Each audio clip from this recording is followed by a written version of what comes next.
Evening, all of you. Now, today we are going to study about this periods and electronic configuration. As we know that these are the periods. Okay, for example, this is first period one, 2, 3, 4, 5, 6, 7. Okay. Now we are going to study what is the importance about the elements which are in first period. What is the importance of the elements which are in the second period? As down we will see now. Okay. Now, on going through the modern periodic table, it is seen that the elements lithium, beryllium, boron, carbon, nitrogen, oxygen, fluorine, and neon belong to the period second. Okay. Write down electronic configuration of all of them. Okay. Now you just consider here, it is given here in the second year. Hydrogen is the first period. In the second period you see lithium. The electronic configuration, three atomic number 3 is there. Okay, now just you see here lithium. Okay, atomic number 3, beryllium 4. Okay, then you see boron 5, carbon 6, nitrogen 7, oxygen 8, fluorine 9, and neon 10. Okay, but we will see now the electronic configuration. You see lithium is 2 and 1. 3 is atomic number. Then beryllium 4 atomic number 2 and 2, boron 2 and 3, carbon 2 and 4. These are the electrons. Okay, nitrogen 2 and 5, and then oxygen 2 and 6, fluorine 2 and 7, and neon is 2 and 8. Okay, now see by the number of the shells you see here in the period 1, one shell is there. Okay, then in period 2, 2 shells are there. Okay, for example, I will write this lithium. How I will write this here? In lithium, this is nucleus. Okay, lithium is having 2 electrons here. Okay, and 1 electron here. Okay, then second is the beryllium. Okay, so how I will write now? In this case, this nucleus 2 electrons and beryllium 2 electrons in the atom. So what is this here? No, electrons are increasing, but shells are not increasing. The shells are remain same. Okay, so this is the speciality of this period second. Now, is the number of valence electrons same for all these elements? No, valence electrons are increasing in the, we are dealing of the period second one, 2 only. And is the number of shells the same in this? Yes, the number of shells are same. 2 shells are there in this. Okay, likewise in the period here 3 shells are there. Okay, you see here 1, 2, 3 shells are there in the third period. Now as you go down in the fourth period, 4 shells are there. Okay, shells are there. Now you will find that the number of valence electrons is different in these elements. However, the number of shells is the same. You will also find that while going from left to right. Okay, so left to right means you see here left, this is left, and we are going to the right.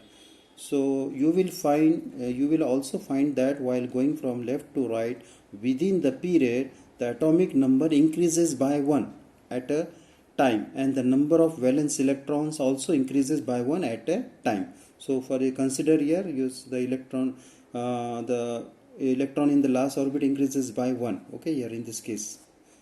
Now, and we will see now in the next what is there.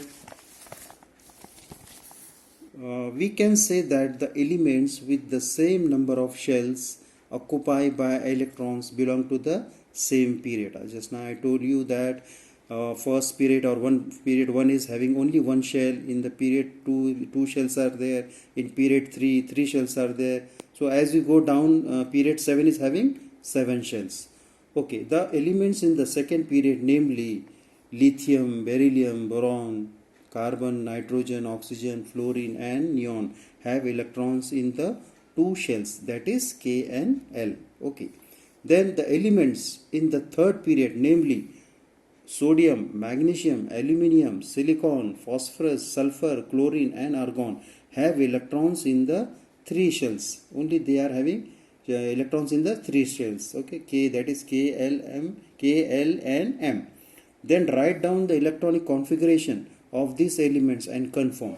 In the modern periodic table, electrons are filled in the same shell while going along a period from left to right, and at the beginning of the next period, a new electron shall start filling up. Okay, so you can see in the table number 2.8 only that they are increasing. Okay, now the number of elements in the first three period is determined the electron capacity of the shells and the law of electron octet. Okay, so the one law is there. So then what are the values of n for the shells K, L and M? Yes, here calculation is given here. 2 into K is shell is having 2 into 1. N means that number of how many electrons are there. So 1 N is nothing but the number of electrons. Okay, so in this formula if you put this, you will get the capacity of the shells. What is the maximum number of electrons that can be accommodated in a shell? Write the formula. So we know that the maximum capacity of K shell is 2, L shell is 8, M shell is 18 and N shell is 32. So deduce the maximum electron capacity of the shell K, L and M and K, L and M. Okay. As per the electron holding capacity of shells, 2 elements are present in the first period and 8 elements in the second period. The third period also contains only 8 elements due to the law of electron octet. There are few factors which control the filling of electron in the subsequent period, which will be considered in the next standard. So you will come to know about the in detail in the higher standard. The chemical reactivity of an element is determined by the number of valence electrons in it and the shell number of the valence shell. The information on this point is obtained from the position of the element in the periodic table. That is, the modern periodic table has proof useful for study of elements. So we will study in the next period. Thank you.